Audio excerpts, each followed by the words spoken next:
Nós tivemos, em 1984, 1989, as maiores eleições presidenciais na história do Brasil, porque nada mais, nada menos do que 21 candidatos disputaram as eleições presidenciais. E essas eleições presidenciais foram as primeiras eleições presidenciais com voto popular desde 1960, quando nós tivemos a eleição de Jânio Quadros para a presidência da República.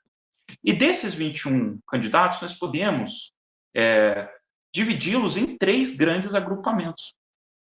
Nós temos, primeiro, os candidatos que a gente pode dizer, um tanto injustamente, mas com algum fundo de verdade, que eram os candidatos mais folclóricos. Candidatos que você nem sabia de onde eles tinham saído, que tinham pouquíssimo tempo na televisão, que faziam propostas absurdas ou tinham pouco tempo para se apresentar, mas que tentavam, de qualquer forma, chegar à presidência.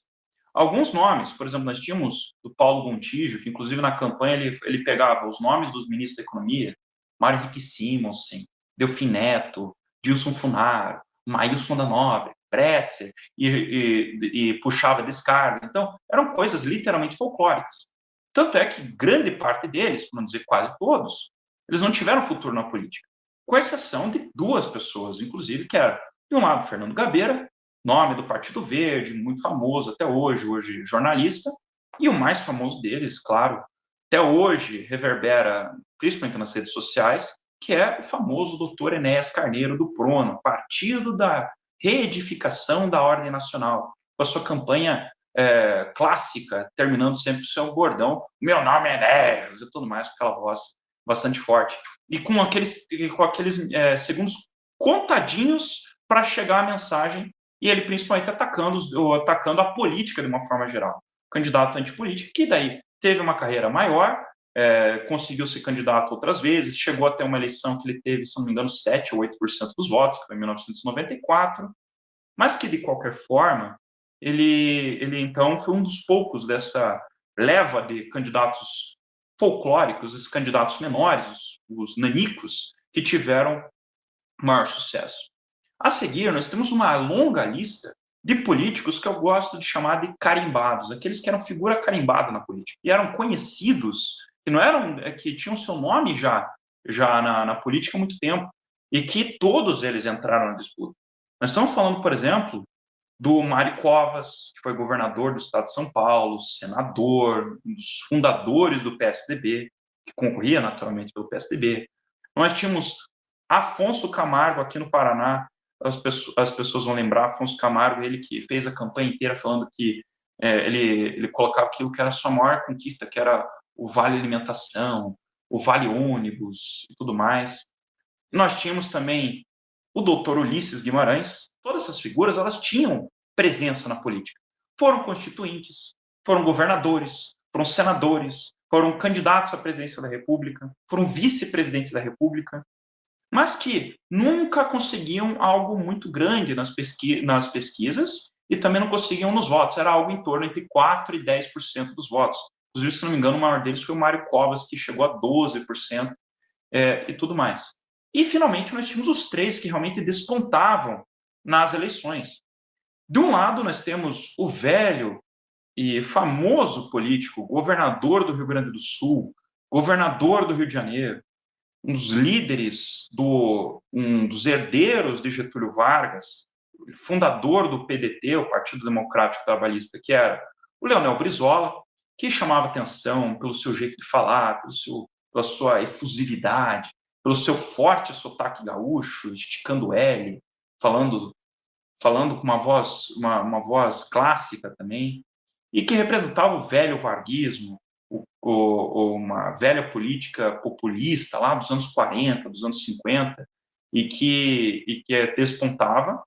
Nós tínhamos, junto dele, no campo da esquerda, a primeira eleição em que concorreu o Luiz Inácio Lula da Silva, atual presidente da República, pelo PT, apoiado uma base da intelectualidade e da cultura de esquerda no país, líder do PT. Inclusive, na campanha dele, você só via gente, artistas globais. Você tinha, por exemplo, Chico Buarque. Todas essas figuras da elite progressista apareciam na campanha do Lula, no Dingo Lula lá, por exemplo, ou Brizola também, que o seu Dinho, que era o lá, Brizola. E esses dois disputavam, palmo a palmo, quem que seria o candidato da esquerda que chegaria ao segundo turno. E mais à frente deles, um candidato que, até pouco tempo atrás, ele era um candidato completamente desconhecido, um menos conhecido de todos esses que eu tinha falado, exceto os candidatos mais folclóricos, os candidatos mais nanicos, que era o governador do estado das Alagoas, Fernando Afonso Collor de Mello, que não era nenhum neófito, nenhum iniciante na política, afinal de contas, ele vinha de uma família que atuava desde o início da República. Se não me engano, seu avô, Lindolfo Collor de Mello, participou do golpe republicano de 15 de novembro.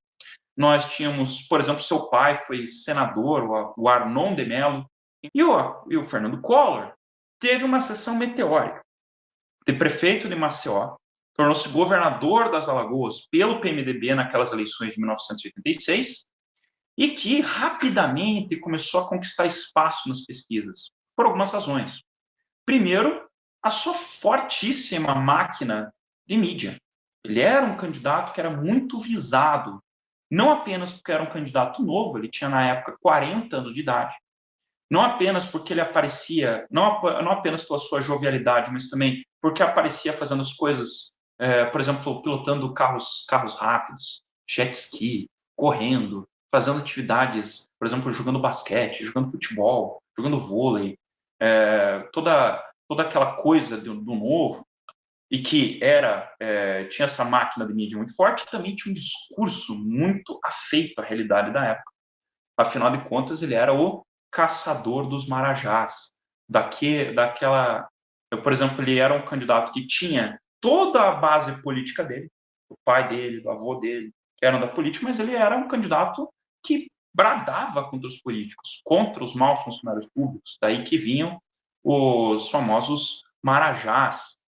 Então, dessa forma, Fernando Collor começou a ganhar muito espaço e era um candidato também. Uma segunda razão, então, esse discurso antipolítica contra os marajás, sua jovialidade e, acima de tudo, porque ele era apoiado claramente pelas organizações Globo. Isso é claro. Roberto Marinho tinha, todo o poderoso dono das organizações do Globo e fundador, ele tinha um apreço pelo Fernando Collor, partilhava das ideias dele, e a Globo fazia campanha de uma forma ostensiva a favor do Collor. Inclusive, eu vou comentar um aspecto, inclusive, mais à frente. E foi mais ou menos assim o ano de 89. Então, nós tínhamos os candidatos nanicos, lá embaixo. Nós tínhamos os candidatos figuras carimbadas, mas que não cresciam muito nas pesquisas e intenções de votos. E nós tínhamos os três que efetivamente estavam disputando a presidência. Lula, Brizola na esquerda, e o Collor, que a gente pode dizer, entre aspas, que era da direita, que era o Fernando Collor. E, só que, uma coisa que aconteceu há poucos dias das eleições, para ser mais preciso, há exatos um mês da eleição, apareceu um novo candidato. E, imediatamente, causou uma hecatombe, um terremoto nas eleições, que foi a entrada do famoso Silvio Santos. Inclusive, uma das coisas que eu mais gostei estudando para essa live é o livro que é Sonho Sequestrado, que é um relato do seu candidato a vice na chapa, que inclusive até hoje é um nome forte dentro do PSC, que era o Marcondes Gadelha. Foi algo muito interessante, porque ele conta os bastidores dessa candidatura ousada, rápida, mas que, a partir do momento que entrou na campanha, ele já despontava como candidato favorito. Nas pesquisas, ele já entrava com 30% dos votos. Faltando um mês para as eleições, Silvio Santos decide concorrer às eleições.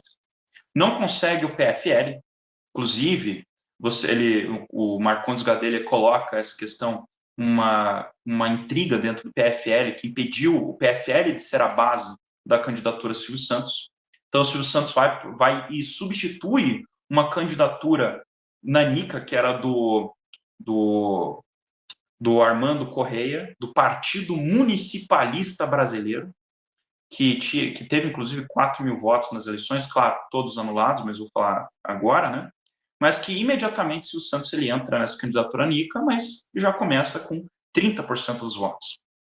E aí, todo o esforço de campanha do Collor, do Lula, do Brizola, do Mário Covas, do Maluf, do Dr. Ulisses, do Afonso Camargo, do Caiado, todos aqueles que eram ou figuras carimbadas ou os verdadeiros postulantes, Collor, Lula e Brizola, eles estavam perdendo. Inclusive, as pesquisas indicavam que o Silvio Santos ele tirava votos de todos os candidatos. Naturalmente, Silvio Santos era extremamente bem visto pela população. Ele tinha uma imagem muito boa junto à população. Ele aparecia todos os domingos. Ele havia, por exemplo, transformado a Globo no grande potencial e por brigas com o Roberto Marinho, ele havia criado o SBT, mas tinha toda uma imagem, e tem até hoje, uma pessoa que não tem manchas na sua vida pessoal, na sua vida como apresentador, administrador e tudo mais, extremamente querido, e no momento que ele entra nas eleições, ele já rouba o voto de todos os candidatos.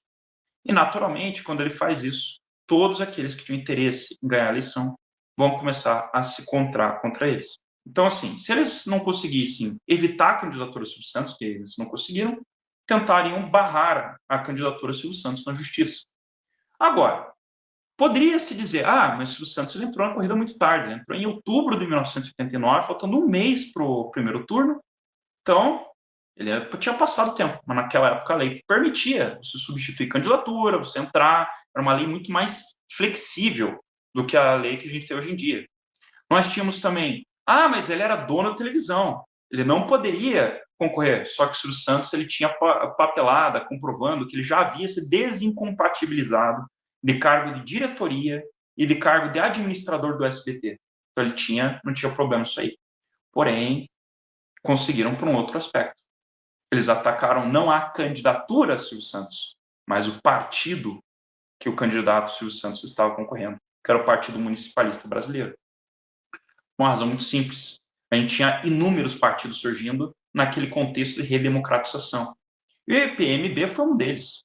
E muitos deles aqui provavelmente concorreram já sabendo que não tinham sustentação jurídica. E uma figura pouco conhecida na época, de nome Eduardo Cunha, vocês já conhecem o nome de Eduardo Cunha pelo impeachment da ex-presidente Dilma Rousseff, ele argumenta, então, que a candidatura a Silvio Santos não era o problema, mas o partido era, que ele não havia conseguido todos os documentos, não havia seguido a lei eleitoral, que o partido deveria ser extinto, e logo, não tendo partido, não pode ter candidatura. Afinal de contas, para ser candidato no Brasil, você precisa de um partido. Foi algo que realmente daí conseguiu, por 7 votos a 0.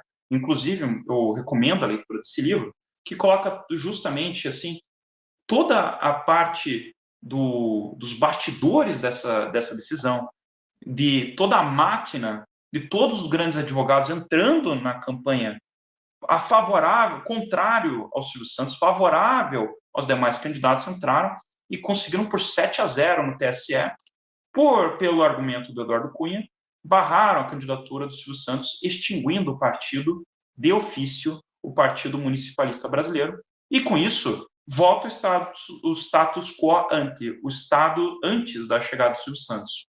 Ou seja, o terremoto passou e todos saíram vivos da história. E aí decidia quem que ia para o segundo turno contra Fernando Collor de Mello. E chega o primeiro turno, Fernando Collor tem 29% dos votos, e o segundo colocado foi Lula, uma diferença de meros 500 mil de votos para Leonel Brizola, e, portanto, seria o candidato da esquerda nas eleições de 1989. E aí nós temos uma das eleições mais sujas da nossa história, porque realmente baixou verdadeiramente o nível. Porque os dois candidatos entraram de sola na campanha um do outro. Por exemplo, nós temos a famosa história do Collor, que acusava o Lula de ter uma filha ilegítima. Nós tínhamos o próprio Lula também acusando o Collor de tudo quanto é coisa. E chega, inclusive, os famosos debates televisivos, os primeiros debates na televisão.